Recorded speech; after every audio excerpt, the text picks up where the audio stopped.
A concussion is a brain injury. People think of it as getting your bell rung or getting a ding, but the truth of the matter is that it's a brain injury. The biggest cause of concussion is getting hit to the head, but it can happen in all sorts of different ways.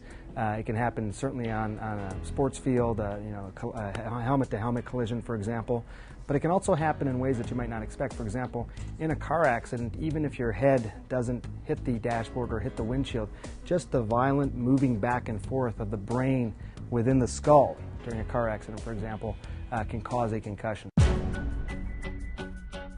People think, for example, if this is the brain, around it is a skull, and then you have a helmet, that there's a blow and you just get a blow to the brain. That's not exactly what's happening. Typically, if all of a sudden this brain is moving this direction, another helmet, for example, is moving this direction, and then they both suddenly stop, what happens is this brain keeps moving within the skull, bounces back and forth, almost like a beach ball in a swimming pool. And at the same time that's happening, the brain is actually elongating. It's like almost a fluid medium. It feels like almost like jello, and it's going back and forth and stretching out at the same time. And that's really what ends up causing that concussion. That back and forth, that stretching out. One thing to keep in mind about concussions, they don't mean that you necessarily lost consciousness. People can have concussions and have been awake. A really important point. Typically, someone is just going to feel a little bit out of sorts. They may have a hard time figuring out exactly where they are, what their surroundings are. They may be seeing stars, especially in the outside of their vision, the periphery of their vision. Things may sound hollow because their hearing is not quite intact right after a concussion.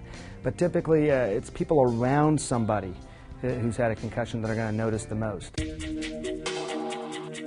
All people recover differently from concussions. Some people could take weeks to recover. Some people may take just a few days.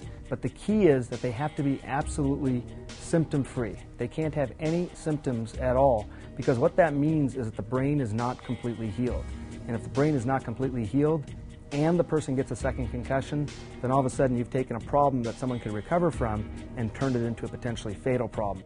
The brain needs to rest, and that means lots of things. No texting, for example, no screen time. Reading puts a strain on the brain. So you tell people to really completely do nothing, at least for several days, until all of their symptoms has gone away, and then you slowly resume activity. We've seen now through this new study the brains of these players after they died, and found that people who died prematurely in their 30s or their 40s, even at that young age, are already starting to have signs that are similar to Alzheimer's disease in their brains. And it's because of repeated blows to the head. So it's really changing everything about football. They don't practice as much anymore actually hitting head to head. They do a lot of what's called the two-point stance, holding your body up, as opposed to the three-point stance with the helmet down. They try and prevent as much as possible those helmet-to-helmet hits, which make for great highlight films, but unfortunately we now know more than ever what it's been doing to people's brains.